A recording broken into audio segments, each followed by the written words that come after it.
During the early 1950s, humans who dove, like Cousteau, called the ocean the silent world.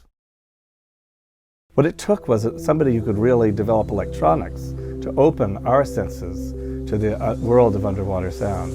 Bill Watkins really was a pioneer in developing the first abilities to listen to sound underwater. Here was a person who had built and run a radio station in West Africa. He had done a lot of work with audio recordings and audio transmitting, but had been able to maintain this kind of equipment in conditions very much like being at sea. I came here specifically because I could build tape recorders. And back in the late 50s, one of the problems that Hui had was no tape recorders that they felt would last a cruise. And so when they talked to me, I just built one for a radio station in Liberia, which could handle 100 or so inches of rain a year and within a few degrees of the equator. So I figured that they'd sure work on the ships.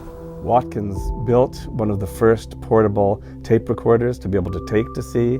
They could then work in small boats, which allowed you to get close to whales and dolphins. I got busy and started working with transistors, and I probably was the first engineer at Woods Hole Oceanographic Institution to design and build transistor amplifiers. And we did that specifically for hydrophone amplifiers.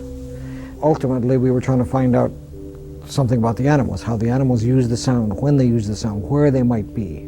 They recorded dozens of species for the first time. In those days, almost every animal contact was brand new exploration. We had absolutely no idea what to expect in most cases. We were all flying blind, so we learned just a huge amount. It was pioneering in every way. Every species is different. In fact, most sperm whales produce only clicks. Humpback whales are moans. Finbacks and blue whales are moans, but they're below our hearing, extremely low frequency kinds of things. The sounds produced by each species is different. The way those sounds are used are very different. Even similar species often have very, very different behavioral contexts for their sounds.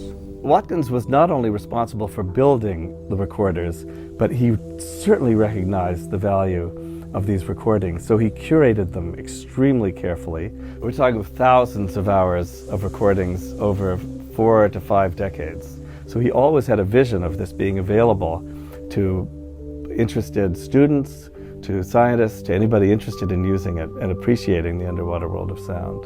I would like to have what we have translated into a marine sound archive, and it would suddenly translate a library that's wonderful for me into something that would be wonderful for everybody else.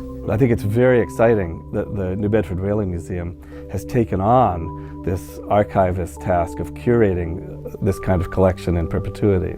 The New Bedford Whaling Museum is thrilled to receive the collection because it increases our capacity as an historical resource for data relating to whale conservation.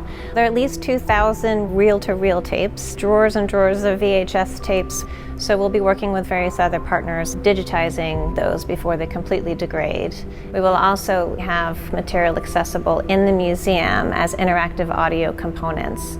The goal of the archive is that anybody anywhere who can access the web will be able to search for sounds from different places, from different decades, from different species, and be able to experience directly this excitement listening to the sounds of animals in their own environment. I think this archive will live for everybody, bringing the voices of whales, sounds of an unknown world, to new generations of listeners.